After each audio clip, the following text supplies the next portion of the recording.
do HPS. Eu sou supervisor da residência da Medicina da Santa Casa e responsável pelo ensino de ultrassonografia para as duas residências. Então, iniciando já o nosso primeiro, digamos, módulo integrado de ecografia das residências HPS da casa, talvez seja o assunto, a gente vai começar, que talvez seja o assunto mais importante de todos de ultrassom habilidade de lei. Não digo importante em termos de salvar vidas, ou importante em termos... Não, importante por ser mais ubíquo, mais frequente, o que, enfim, aparentemente tem mais impacto diretamente na assistência do paciente. Talvez isso fique mais claro ao longo do curso, quando a gente vai falando. Mas o fato é que a punção venosa central é um procedimento ubíquo. O fato é que a punção venosa central é um procedimento universalmente... talvez seja a coisa mais frequente que existe dentro da UTI do ponto de vista de procedimento médico.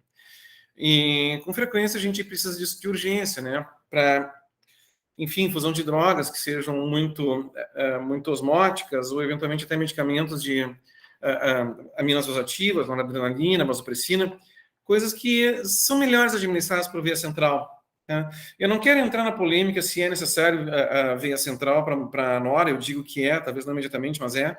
Mas eu não quero entrar na polêmica, tá?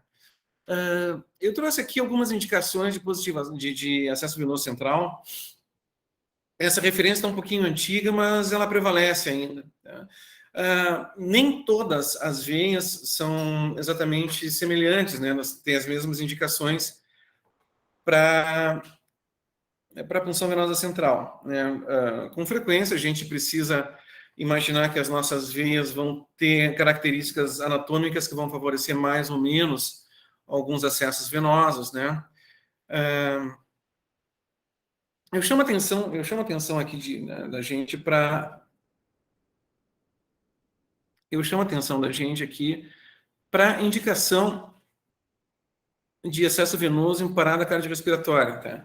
E isso aqui a gente pode expandir para todas as indicações extremamente urgentes de acesso central, né? Aqueles cateteres in extremis, né? Que a gente precisa botar no paciente, caso contrário, o paciente morrerá em poucos minutos.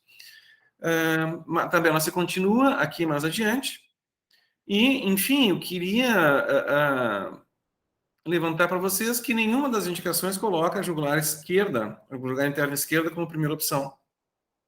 Nós vamos falar disso mais tarde. Só por enquanto, guarde essa informação numa caixinha dentro do cérebro. O acesso venoso central, ele, como todo procedimento invasivo, ele é sujeito a complicações. Algumas mais, outras menos graves, algumas mais ou menos comuns. Mas eu só quis questionar se ele não respondeu os slides. Por enquanto, não, porque o Cristiano respondeu. Se a gente conseguir compartilhar. Para um instantinho, para um instantinho.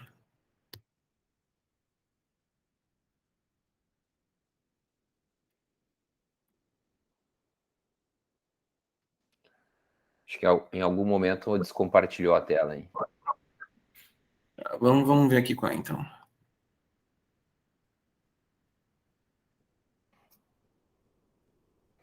Mas estava indo bem, André. Mesmo sem slide, estavam entendendo tudo. Obrigado. De qualquer maneira, isso vai continuar, vai ficar gravado e, de qualquer maneira, eu continuo à disposição. Beleza. Continuo à disposição para que as pessoas possam me perguntar depois, enfim. Eu peço que as pessoas que não estão presentes aqui mandem eventuais perguntas via chat e a gente responde agora em tempo real ou ao fim da apresentação. Ou se quiser entrar em contato comigo. Agora sim, estamos visualizando bem agora. Perfeito. Eu vou... Continua visualizando bem? Sim. Tá. Tá, beleza. Então, como eu dizia, tudo que é procedimento é sujeito a complicações. Assim, o acesso venoso central também o é. E algumas complicações são mais graves, outras menos graves. Tudo vai depender de acordo com da situação do paciente. Portanto, se a gente pensar em via femoral in extremis, isso vai fazer sentido, por causa principalmente da distância do acesso à pleura, né? Tornando virtualmente impossível a complicação de pneumotórax. Bom, isso é impossível não, né? Mas, enfim, muito pouco provável que o pneumotórax aconteça. Essa referência é um pouco mais antiga, provavelmente isso se refira a complicações previamente ao uso do ultrassom para a punção venosa central. Né? Então, a gente pode ver uma incidência relativamente alta de complicações potencialmente ameaçadoras de vida, aqui, particularmente no que tange a veia um processo subclávio. A jugular interna também não é livre desse procedimento, portanto, se a gente pensa que vai usar a jugular interna porque não tem risco de pneumotórax, a gente tem que repensar. E algumas complicações bastante significativas, né? Vamos combinar que uma punção acidental arterial na femoral tem um significado, na jugular tem outro significado completamente diferente.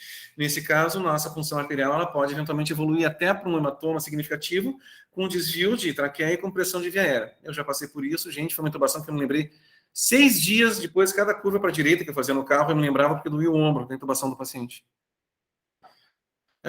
Bem, enfim, isso andou se transformando em alguns momentos após o uso disseminado da ultrassonografia para a punção venosa central. A gente pode ver que alguns benefícios foram imensos. E o que a gente nota, principalmente, foi na punção guiada por jugular.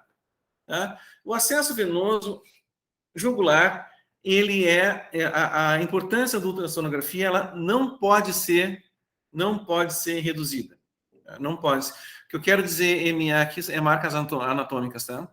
Não pode ser diminuída. Aqui o sucesso, a primeira punção, é algo fantástico. Precisa de 2 tentativas, ou uma tentativa e meia a menos, né? A chance de punção arterial é muito menor, a chance de sucesso global é fantástica, né?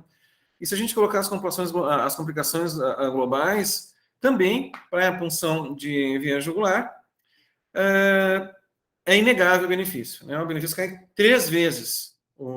A taxa de complicações globais se reduz 3 vezes se a gente usar a técnica por marcadores anatômicos em detrimento do ultrassom. Quero chamar aqui a atenção do nosso taxa de complicações globais da veia subclávia. Tá? Nessas novas sistemáticas aqui, isso aqui é do Cochrane de 2015, a gente tem 30% de complicações globais, o que é bastante diferente da nossa punção subclávia da próxima tabela. O que talvez signifique que nós estamos perdendo a mão de puncionar subclávia. A gente tem aqui uma complicação global de punção de veia subclávia mais ou menos semelhante a guiada por ultrassom, mais ou menos semelhantes às complicações totais das punções guiadas por marcadores anatômicos, tá? Tudo bem, talvez a subclávia tenha uma anatomia mais constante que a jugular, mas eu acho que isso mostra que nós estamos perdendo um pouco a mão da punção da subclávia sem ultrassom, por marcadores anatômicos. Já na punção femoral, o nosso aqui está invertido, tá? O ultrassom melhora o sucesso global da femoral também, mas não por muito por cento, né? Porque aqui mais ou menos não é tão bom assim. Bom mesmo é jugular, bom benefício absoluto mesmo é jugular. E ainda se a gente levar um fato que aqui, essas complicações aqui, na verdade, eu não achei como isoladas com pneumotórax, eu achei elas como um grande grupo de pneumotórax, hemotórax, hematoma. Então, realmente, a função de pneumotórax por jugular ela é baixíssima, quando guiada por ultrassom. Certo? Legal até aqui? A gente ainda tem alguns benefícios adicionais quando a gente fala em termos de punção de punção de jugular guiada por ultrassom. A gente pode ver em termos de risco relativo de redução de punção de formação de hematoma, punção arterial, é algo assim estrondoso para a via jugular. Eu com isso eu acho que talvez esteja bem claro o benefício do ultrassom para jugular, embora eu acho que eu não precise mais convencer vocês a funcionar por eco, acho que todo mundo já faz isso desde como sua técnica principal. Os benefícios também se estendem para a subclávia, e em termos de benefícios de sucesso na primeira punção para femoral, também o ultrassom ajuda bastante. Tá? A importância disso é tal, não pode ser negada, que a Society of Hospital Medicine, uma das agências reguladoras da medicina nos Estados Unidos, coloca a orientação por ultrassom para a punção venosa central como uma das 10 melhores condutas que mais resultarem em benefício para o paciente, junto assim com profilaxia para trombose venosa profunda, nesse nível, assim. Então, realmente, a importância do ultrassom não pode ser diminuída. Portanto, as pessoas que o fazem com ultrassom estão cobertas de razão. Se vocês eventualmente trabalharem em locais que não disponibilizam ultrassom para punção velar central, isso deve ser reivindicado com todas as forças do coração de vocês. E as pessoas que ainda não o fazem, se estão assistindo essa aula, isso só pode servir como um incentivo para que se adquira essa habilidade. Né? Não é tão difícil assim. Qualquer coisa a gente pode conversar para treinar essa habilidade, a gente pode conversar à sua disposição. Né? Muito bem. A punção venosa central, guiada por ultrassom, ela certamente tem seus benefícios e, enfim, há uma maneira de fazê-la. Né? Tem a maneira certa, a maneira errada, a maneira fácil, a maneira difícil. Tá? Um dos componentes da maneira fácil, maneira correta e fácil, é colocar o ultrassom de modo que ele fique mais ou menos alinhado com o local que tu vai funcionar e os teus olhos. Afinal de contas, a gente não pode esquecer o paciente totalmente enquanto a gente está nos olhos apenas no ultrassom. Digamos assim, as primeiras funções das pessoas que estão treinando, é muito interessante que quando a veia a gente coloca o ultrassom no rosto do paciente, a veia sai um pouco de foco e a gente botou a agulha e a veia desliza um pouco para o lado, é comum a gente botar o transdutor aonde a veia estaria, só que a agulha continua funcionando para errado. Então, a gente não pode deixar de olhar o paciente porque a gente vai se equivocar bastante. Para a punção jugular, bom, eu sou velho e eu ainda me posiciono atrás da cabeça do paciente para punção jugular. E, sinceramente, recomendo que vocês o façam. Tá? Não é só porque é velho que é errado, que a gente deixa de ser certo. Tá? Recomendo que vocês o façam, coloquem ultrassom na parte mais distal do paciente ou na pelve ou próximo aos pés do paciente com a tela virada para vocês. Ipsilateral a punção. Assim como mostra essa ilustração que não poderia ser mais autoexplicativa. Certo? Muito bem.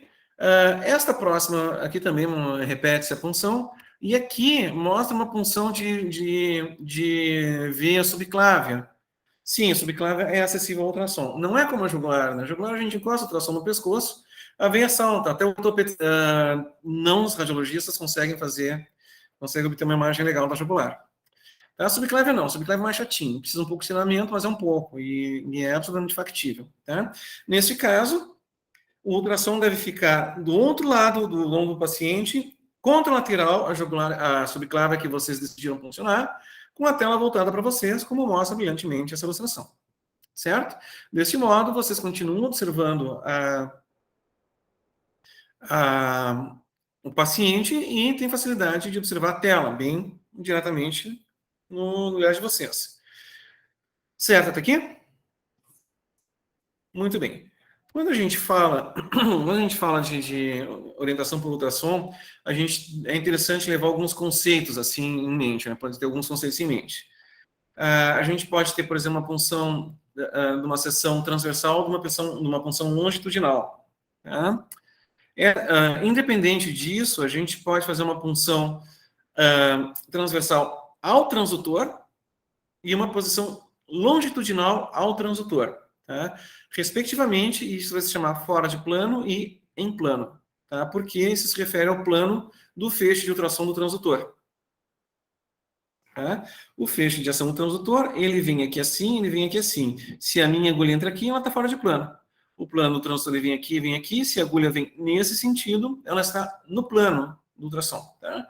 A maioria absoluta das funções que nós vamos fazer dentro da UTI, ela vai ser ou longitudinal no plano ou transversal fora do plano. Agora, isso não é exclusividade. Isso não necessariamente vai ser assim. Existem outras técnicas que são mais sofisticadas, que não vem ao caso aqui, que não necessariamente vão se encaixar dentro dessas duas categorias. Certo? Muito bem. Ainda assim, existe ainda uma técnica de orientação do transdutor. Algumas pessoas são orientadas naturalmente, eu não sou. As pessoas dizem, Ipiranga está ali, e para mim não faço a menor ideia, sou muito perdido. Então, é necessário que a gente use algumas técnicas de orientação. Né? O que acontece é que tudo que é transdutor, eles têm um marcador, que pode ser um LEDzinho luminoso, pode ser uma ranhura no transdutor, pode ser uma chanfradura no cabo, na parte de segurar ali do transdutor, e esse marcador ele vai estar alinhado com um pontinho, ele vai estar alinhado com um pontinho que vai estar presente usualmente no canto superior esquerdo para nós, da tela do ecógrafo, ok? Então, isso é de extrema importância, né? Então, se esse ponto está à esquerda, o nosso marcador vai ficar apontado para a esquerda do paciente também. Se esse ponto está para cima, quando a gente fizer uma orientação no crânio caudal, também o marcador deve estar para cima, de modo que o que está para cima na tela é cranial do paciente, o que está na esquerda na tela é a esquerda do paciente. Claro? Muito bem. Deixa eu ver o que é que temos aqui. Tinha um...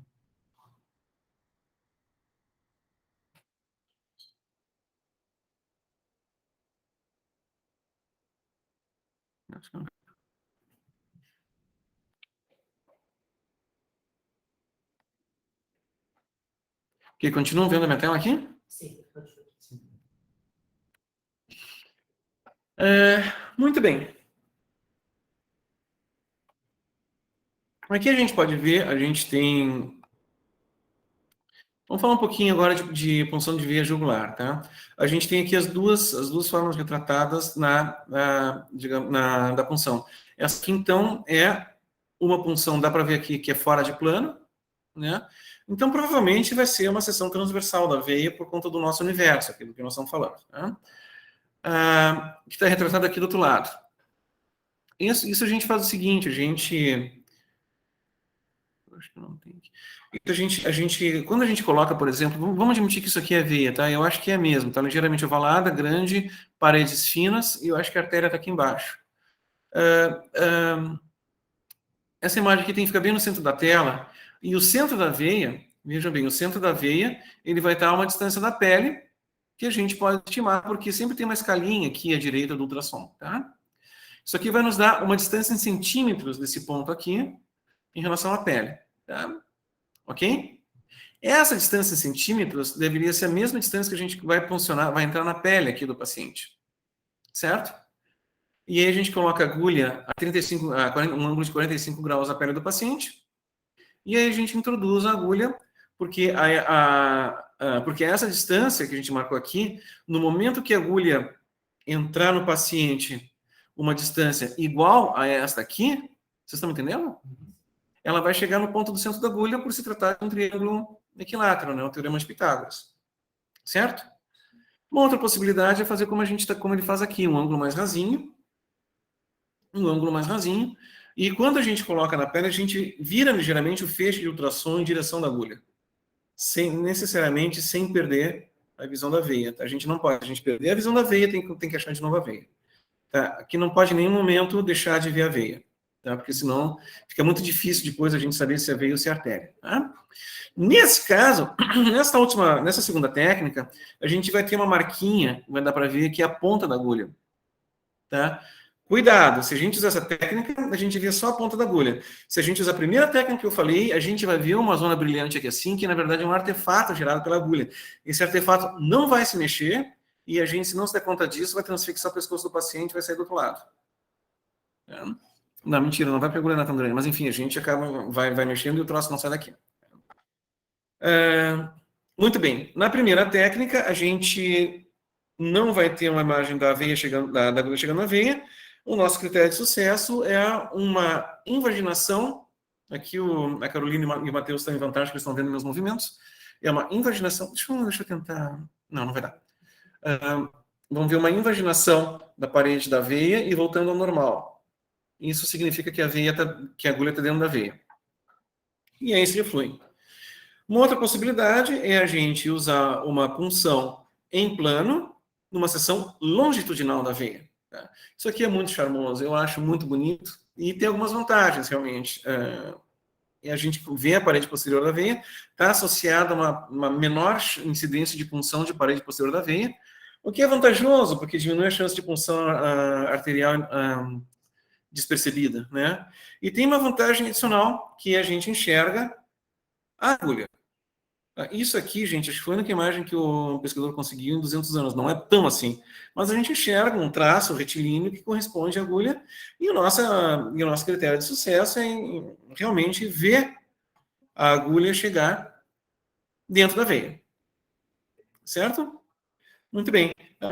Esta técnica é feita da seguinte maneira. Essa técnica, a gente primeiro acha a veia e a artéria na seção transversal, e aí a gente gira o transdutor 90 graus em direção a gente, de modo que o marcador fique voltado para a gente, afinal de contas nós estamos na cabeça do paciente, e a gente deve funcionar na extremidade do transdutor que está voltada para a nossa esquerda, para que a gente obtenha essa imagem aqui. Senão a gente vai funcionar nesse sentido, a imagem vai aparecer nesse sentido e a gente não consegue.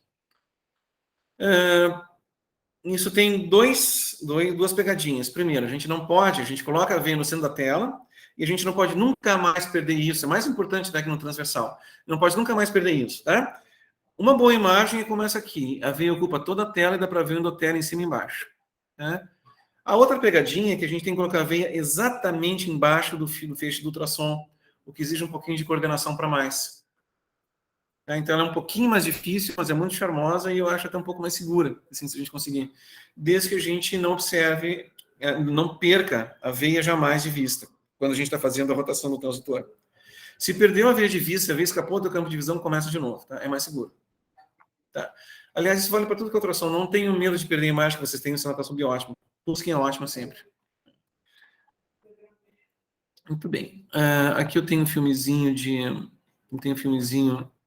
mostrando aqui a artéria jugular. A artéria jugular só eu mesmo. A gente tem a artéria carótida aqui e a veia jugular, tá? A artéria, a gente dá para ver que ela é menor, redonda, paredes mais espessas, a veia maior, ligeiramente ovalada, e ela meio que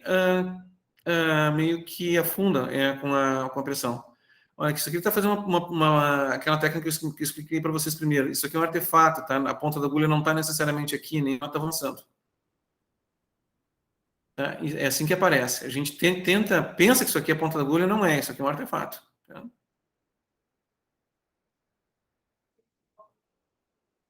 E não vai dar para a ponta da agulha, só quando ela estiver no vaso. Isso, exatamente. Essa técnica, sim, aquela que eu falei do triângulo. Então, assim, se tu usar a técnica daquela de tu ir acompanhando a ponta da agulha, sim, aparece um pontinho luminoso, que é a ponta da agulha. Essa sim vale acompanhar. When the longitudinal approach is mastered, it can be used to directly observe the needle and the needle tip as it is advanced into the vessel. Ó. When the needle tip is clearly inside the vein in a long axis view, it is not necessary to draw blood back, and the guide wire can be advanced and directly observed. Vamos voltar aqui um pouquinho. Antes de eu ser brutalmente interrompido, isso aqui é uma punção em plano longitudinal do paciente. Tá? Eu peço desculpas, eu não esqueci de tirar o som aqui da apresentação.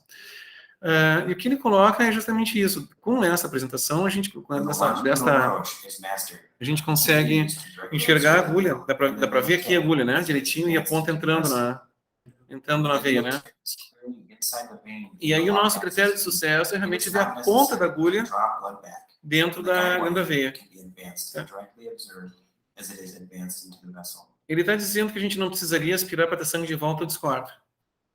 A gente até porque o esforço para isso é mínimo, né? A gente só faz. E uma coisa interessante, uma coisa importante, se não falar um pouquinho mais, que é a visualização da guia entrando na veia. Certo? Só vou falar aqui um pouquinho mais. Muito bem, existe ainda uma técnica um pouco mais recente, que é uma punção oblíqua. Aqui, por exemplo, aqui é a veia subclávia que ele está funcionando. A gente acha a veia numa seção transversal padrão, e em vez de botar 90 graus, a gente bota só 45, nós vamos ter uma imagem oblíqua. Vamos voltar aqui. Isso aqui é uma imagem, a gente tem uma seção transversal da veia subclávia e da artéria subclávia aqui do lado. E aí a gente, em vez de girar 90 graus, a gente vira 45 graus. E aí a gente vai ter uma imagem parecida com essa, né? Tá aqui a veia e tá aqui duas seções da artéria. Certo? Vantagens disso, ela tem duas vantagens, que a gente enxerga a veia sem perder a visão da artéria, e ela é de obtenção mais fácil do que a seção longitudinal. a gente consegue obter a imagem mais fácil, enxerga-se a veia e a gente não perde a sintopia, né, a anatomia local. O marcador, no caso, ficou para cima. Isso. Na verdade, o marcador nesse caso, ele tá voltado para a ponta da agulha. Tá? Como está se falando de subclávia, o marcador deixa eu olhar direitinho para aí. Isso, exatamente. Como está se falando, o marcador deve estar virado para cá, porque ele está colocando para cá e a agulha está entrando do outro lado. Então, realmente, o marcador dele está virado contra o lateral.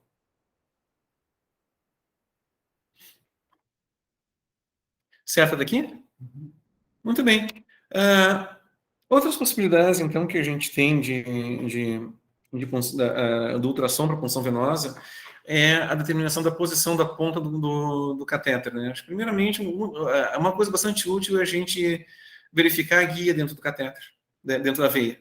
A gente posicionou lá a guia metálica, depois que a gente posicionou a veia metálica, é interessante fazer uma ultrassom do vaso que tu usou, no intuito de localizar a veia dentro do vaso. Isso já ajuda bastante. Muito bem. Uma outra coisa, a gente pode usar o que se chama de contraste aerado, a gente pode usar soro fisiológico agitado para fazer um contraste de bolhas dentro do átrio direito. Tá? Muito bem. Dessa maneira, a gente injeta uma solução de soro fisiológico agitado no catéter e o átrio direito ele deve curar desta maneira. Assim, gente, é muito bonito, é brilhante, é lindo o negócio. Né? Muito bem, isso deve acontecer dentro de 2 segundos, tá? Entre 1 a 2 segundos. Menos que 1 segundo, teu cateter está muito avançado, mais que 2 segundos, ele está mal posicionado. Tá? Ou foi para outro subclave, ou subiu, ou enfim. Tá? E isso aqui parece haver até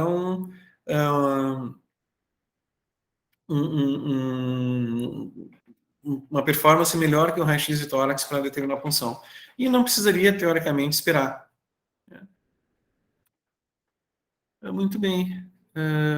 Isso aqui reforça a ideia do melhor do desempenho, né, dessa metodologia.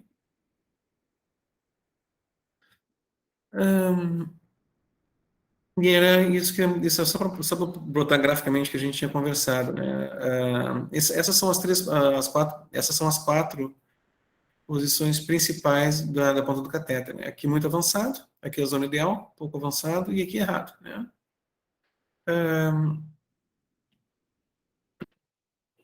Então, o que eu queria colocar para vocês agora é a respeito da escolha do catéter para isso, né? O que vai nos influenciar para o sucesso, para o posicionamento bom da ponta do catéter, né? Algumas coisas, eu diria para vocês a escolha do vaso, tá? E aqui entra o que eu falei antes para vocês. Em nenhuma das situações a gente viu a jugular esquerda como primeira opção para a punção venosa. Eu digo isso porque realmente vocês dois, eu não tive uma ideia ainda. Mas lá na Santa Casa pegou uma mola de punção da jugular esquerda como primeiro acesso. Uma veia menos calibrosa, uma veia com maior variação com maior variações anatômicas e a maior incidência de mau posicionamento de ponta de catéter. Não seja proibido, eu só não entendo por que está sendo, por que a gente vai escolher esse vaso como a primeira opção. Né? Bom, a orientação do bisel, realmente, normalmente quando a gente funciona o bisel, posiciona a veia, a agulha de punção do catéter, ela deve ter o seu bisel voltado para cima, olhando para a gente, que é menos traumático para a pele do paciente. Tá? Uma vez dentro da veia, a gente orienta o bisel para o sentido da guia que a gente quer que vá na veia. Por exemplo, se a gente tem aqui a jugular, a gente funciona a jugular com o bisel olhando para nós, no que virou, a gente gira o bisel medialmente para o paciente para que a guia siga aquele caminho. Se a gente vai funcionar uma subclave, por exemplo, quando voltou a veia, a gente vira o bisel na direção do mediastino do paciente, na direção medial do paciente, para que a guia tenda a ter um caminho mais fácil. E também porque se a gente orienta diferente o bisel, às vezes ele sai e bate na parede da veia e ele pode não progredir imediatamente. Muito bem, a outra razão para o insucesso das veias são as alterações congênitas são adquiridas, né? E elas são realmente, as orientações, elas são inúmeras, né? Tipo assim, veia cava superior esquerda persistente, vem intercostal suprema, vem a cava superior esquerda mais distal. Tudo isso aqui são variações anatômicas da jugular esquerda. E realmente, como a gente coloca aqui, a campeã de mau posicionamento é a veia jugular interna esquerda. Para mim, deveria ser um acesso de exceção. Assim. Aqui é essa quantidade de variações anatômicas que a gente tem, e mais comumente elas são à esquerda, né? A direita nem tanto. E a maioria delas, mesmo quando são à direita, a maioria delas afeta a jugular. A subclávia, ela é mais constante, a anatomia da subclávia é mais constante. E ainda assim, a veia subclávia, ela é ligada à clavícula ela tem um ligamento que prende a clavícula, de modo que ela, mesmo em situações de hipovolemia moderada severa, ela continua aberta. Já a jugular não, qualquer hipovolemia moderada, ela colapsa e nos dificultando aí o acesso, às vezes impossibilitando. Deixa eu só, ainda em relação à jugular esquerda, também tem a lista adicional de quilototes e outras estruturas que ficam mais próximas do que a direita, porque eu teria preferencial à direita mais por esse sentido também, de ter, além da variação anatômica, mais estruturas para realizar. Sim. Também, na função de jugular é um pouco mais difícil, assim, de acertar. Isso é mais comum para a subclávia. Mas, sim, também seria uma preocupação a gente ter uma estrutura nova a menos para pegar. Não é errado preferir a direita. Exato, não, pelo contrário, eu acho que a direita deveria ser a primeira escolha. E até porque isso que tu fala é importante no sentido de que o ducto torácico é virtual. A gente não enxerga ele nem com ultrassom. Então, ele é virtual até ele ser funcionado. E outra acontecendo, certo daqui? Alguma outra dúvida?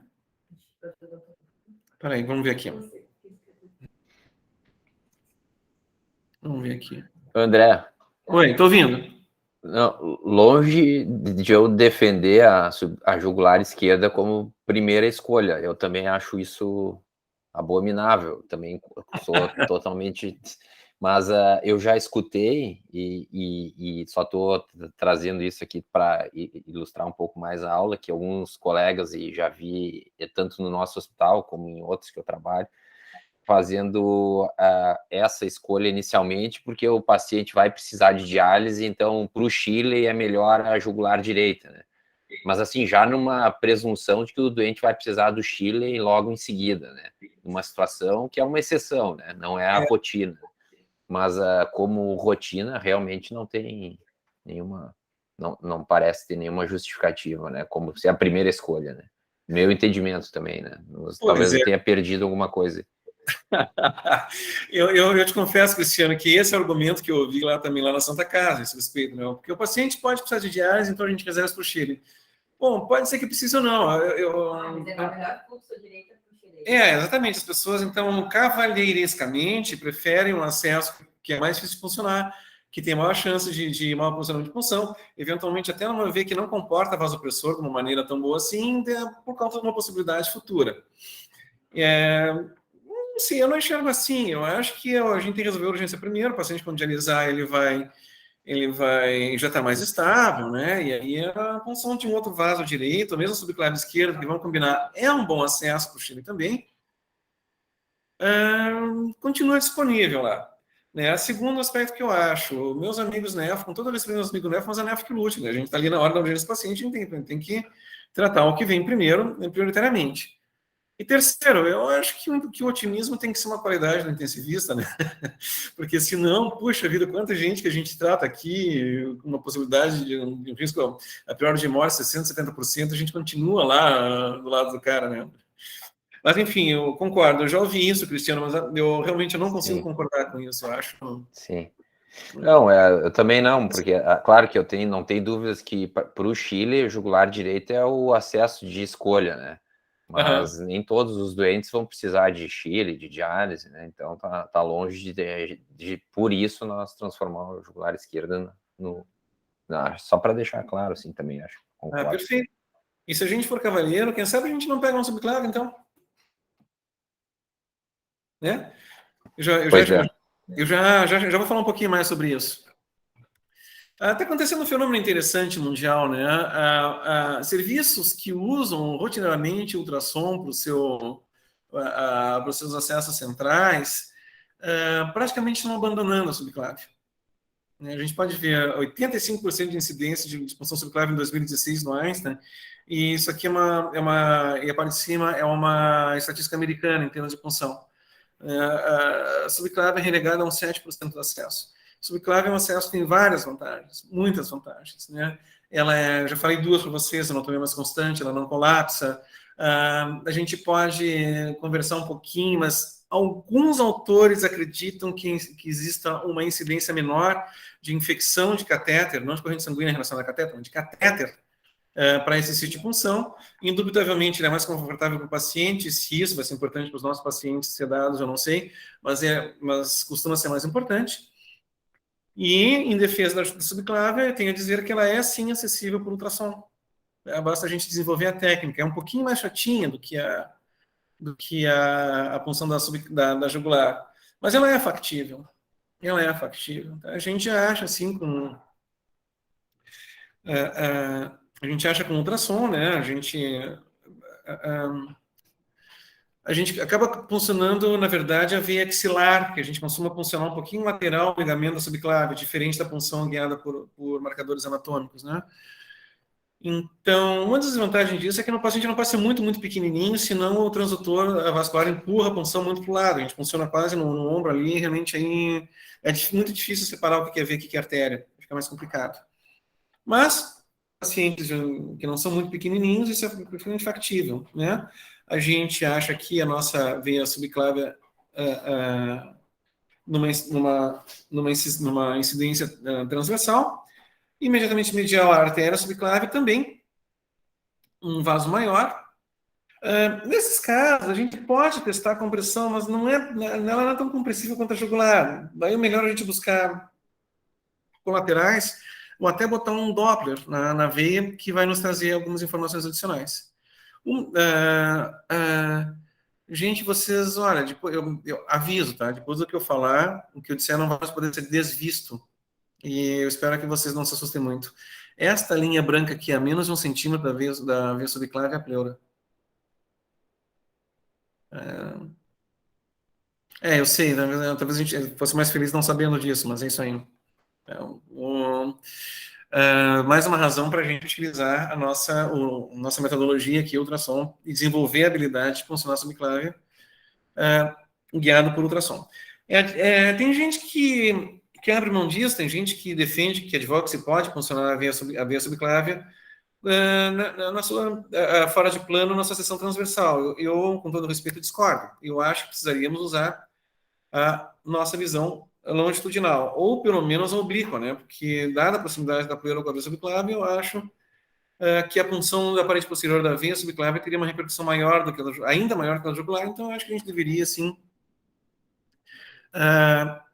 se esmerar um pouco mais em usar a punção longitudinal.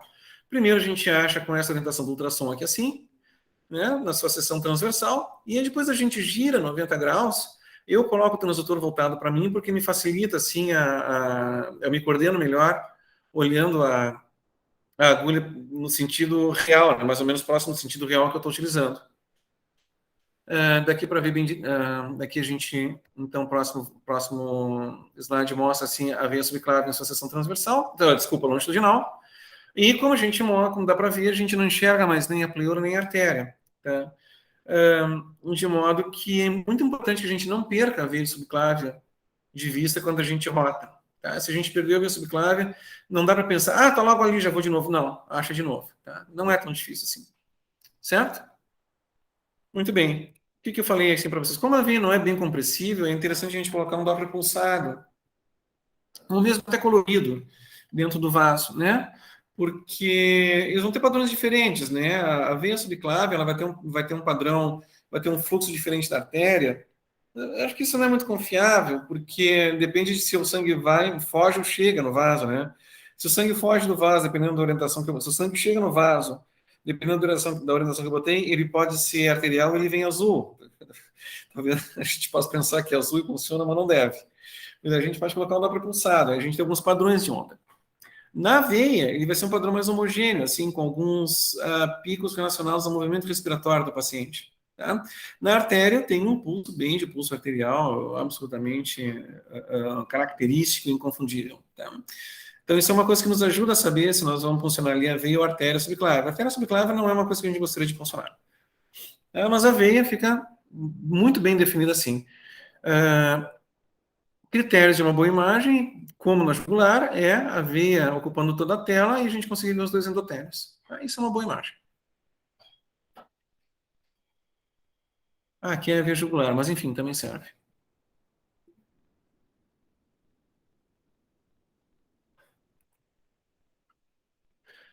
Isso aqui é uma coisa que eu falei na função jugular. A gente olha como, olha, essa aqui na verdade é uma veia jugular interna pequenininha, ó.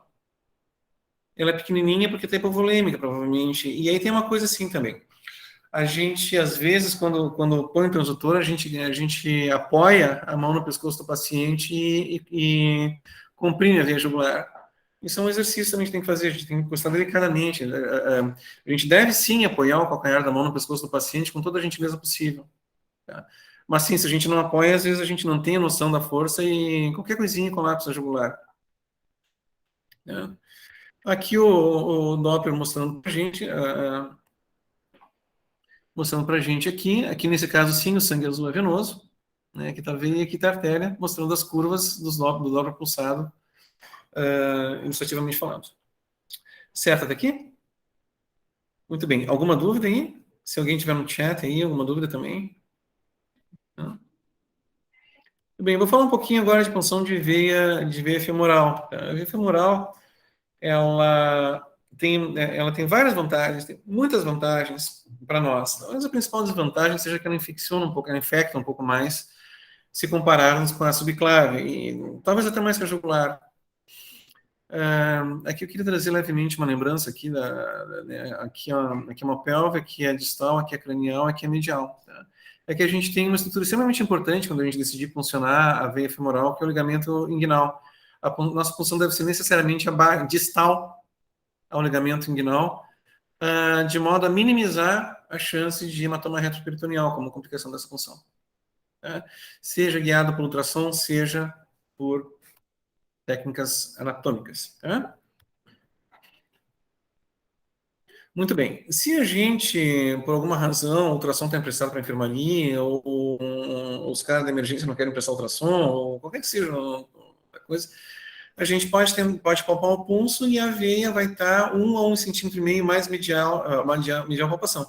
De modo que a gente palpa o pulso e funciona 1 centímetro medial e 1 centímetro caudal, onde a gente palpa o pulso, em direção ao aumento do paciente. Né? Agora, se o paciente estiver em parada cardiorrespiratória ou choque profundo, a gente pode abrir mão da punção, a gente pode palpar lá o trígono intermuscular e pode ir lá, até que a gente consiga funcionar. É factível. Tá? Muito bem. Isso aqui também vale quando a gente for usar a técnica cega, a gente não deve nem rotar muito lateralmente a perna, nem apontar muito cranialmente, né? Aponta para o momento do paciente pronto. Tá?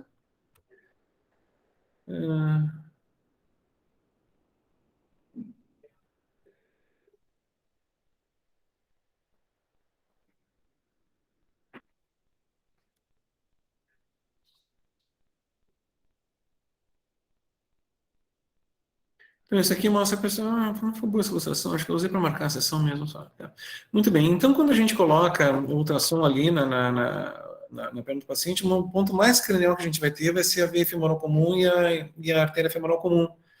A gente vai trazer mais uns 3, 4 centímetros para baixo, nós vamos achar o que se chama de sinal do Mickey Mouse. Vocês são pessoas perspicazes, já devem ter visto aqui o Mickey Mouse.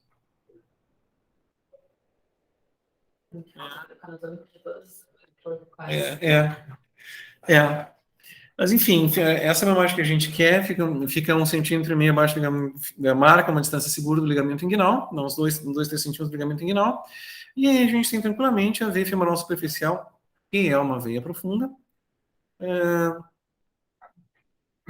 para a gente, a nossa disposição linda e maravilhosa para a punção. Tá? A gente pode, então, utilizar as mesmas técnicas para a punção da jugular, pode ser longitudinal, pode ser transversal, sem problemas.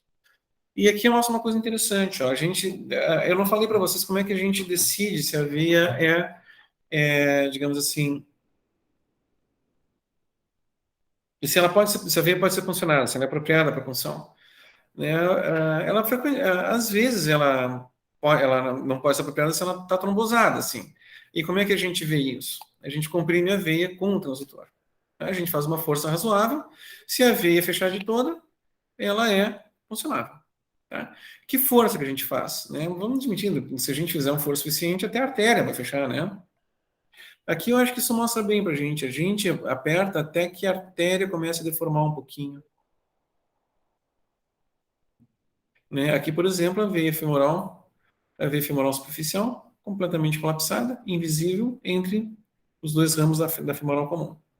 Então, pode ver que a femoral superficial, a artéria femoral superficial começou a deformar e aqui já estava colapsada, certo? Então, é essa força que a gente faz. E aí, depois a gente avança a guia da mesma forma e está funcionando. Tá? Muito bem. Isso aqui é uma coisa que eu queria demonstrar para vocês. Aqui é como a gente acha isso aqui é como a gente acha a guia dentro do vaso. Tá? Aqui dá para ver a guia numa seção transversal e aqui numa seção longitudinal do vaso. Tá? Isso é um passo bem importante da gente fazer. Olha só como a guia ela parece um sanduíche, assim, né? Uma imagem bem sugênera, assim. Tá? E isso é uma parte muito importante para a gente assumir, a gente entender que a guia tem no vaso e a partir daí levar a nossa posição. Depois, portanto, do catéter no local, a gente fixa, injeta, pode, na femoral não, né? Mas na jugular, na subclave, a gente pode já fazer uma solução com um soro agitado e atestar a posição da ponta do catéter. Talvez um dia a gente consiga até prescindir do raio-x para verificar a posição do catéter. Mas, por enquanto, isso ainda continua meio dogmático, assim, né? Isso aqui eu trouxe também para colocar pontos que a gente poderia acrescentar e que ainda não estão tão bem documentados. Seria a pesquisa de outras veias centrais para isso, né? E o papel da ecografia pleural imediatamente pós-punção para excluir pneumotórax, no caso da punção subclave, né? Digamos, se tu vê a pleura desgazando, se tem desgazamento pleural normal, a gente pode excluir o pneumotórax durante a punção. Talvez um dia a gente consiga, né, se isso for documentado bem, a gente consiga que não se solicite mais raio-x no futuro, porque, enfim, gasta dinheiro, tem que ver aquela máquina, a radiação, tudo meio complicado. Mas, por enquanto, era mais ou menos isso que eu queria dizer para vocês. Eu espero ter, não digo convencido, porque, enfim, todo mundo hoje em dia já passa guiado por eco, mas, enfim, que vocês valorizem um pouco mais a chatice de procurar ultrassom, esperar abrir. Para quem ainda não faz, que sirva de estímulo para a gente, para começar a fazer. E eu me coloco à disposição para treinamento adicional e perguntas adicionais a qualquer momento. Eu estou todas as segundas de tarde no UTI do HPS, de segunda a quinta-feira de manhã na UTI Central, às ordens de todos. Muito obrigado.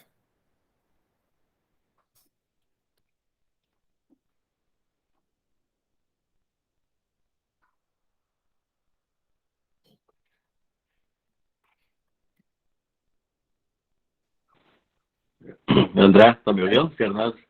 Estou ouvindo, Fernando, estou ouvindo bem. Beleza. Cara, te Beleza, perguntar aqui, a opinião tua aí, com expertise em acesso central, em relação ao paciente neurocrítico com hipertensão intracraniana, tu acha que teria uma preferência de a gente poupar a jugular interna direita em termos de aumento da pressão intracraniana, redução do retorno venoso do encéfalo, ou isso não seria assim uma contraindicação relativa para uma jugular interna direita ali no paciente neurocrítico com hipertensão intracraniana? Perfeito. Boa pergunta, Fernando. Boa pergunta. Eu acho o seguinte, o problema da punção venosa, e aí vale para qualquer acesso que tu escolher, é tu botar o decúbito zero, tu baixar a cabeceira, né? Porque mesmo em alguns momentos isso pode realmente prejudicar o retorno venoso e digamos assim, teoricamente prejudicar a evolução do paciente. Então essas coisas são muito rápidas. Eu realmente não tenho dado se isso pode influenciar negativamente para o diagnóstico global do paciente. mas não tem por que a gente botar essa prova. Eu acho que o ultrassom, eu já passei por isso, o ultrassom ele te ajuda a fazer uma punção, e aí acho que necessariamente tem que ser jugular, porque tu consegue funcionar com o paciente em 45 graus, porque tu consegue, porque tu prescinde um pouco dos marcadores anatômicos da punção, porque tu está enxergando onde está a veia. Então eu já fiz isso, né? Tu não baixa a cabeceira a 0 grau, deixei 30 graus na cabeceira, põe uma escadinha atrás da cabeça do paciente e a gente consegue perfeitamente ver a jugular e funcionar sem zerar o decúbito. A presença do catéter, realmente eu não tenho dado empírico e não consigo imaginar que isso, por alguma razão, prejudique o retorno venoso, né? Eu acho que tem coisas a cuidar antes disso, tipo a rotação da cabeça do paciente, a decisão de posição prona, que acho que são coisas que prejudicam mais o retorno venoso e mais a pressão intracraniana do que propriamente a presença do catéter central. Em resumo, se a gente conseguir fazer sem baixar a cabeceira ou depois que o paciente tiver derivado, aí a gente não prejudica o controle da pressão intracraniana do paciente. Tá, João, obrigado. Prazer.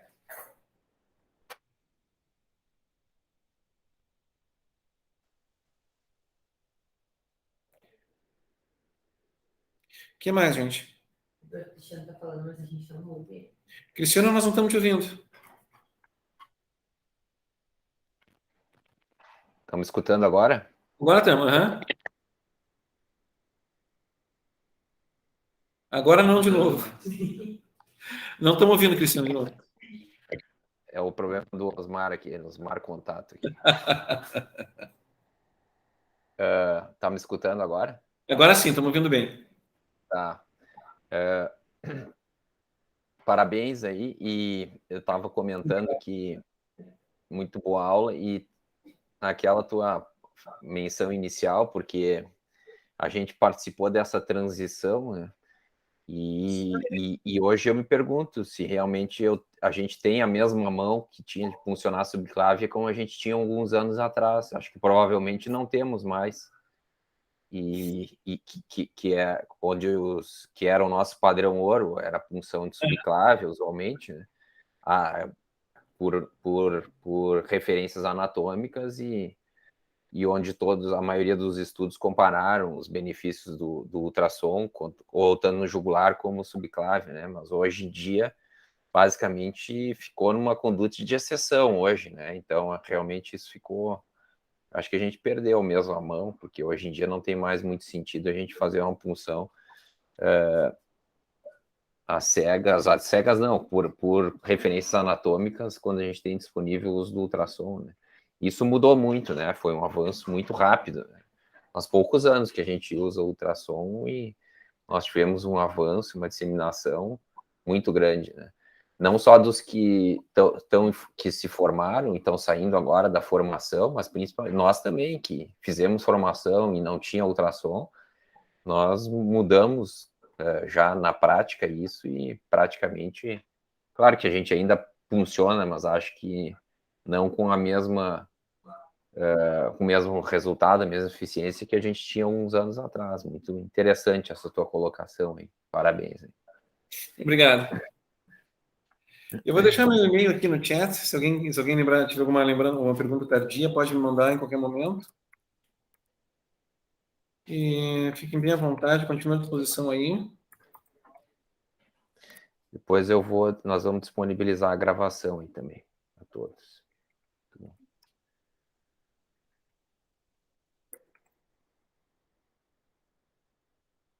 Muito bem, forma de contato aí, continua à disposição. E, enfim, eu agradeço a atenção de todos e eu vou voltar para clientes que percebam que eu não faço falta, né?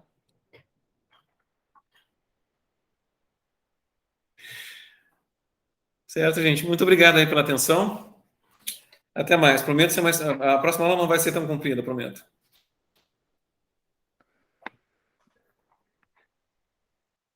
Obrigado, André. Muito bom.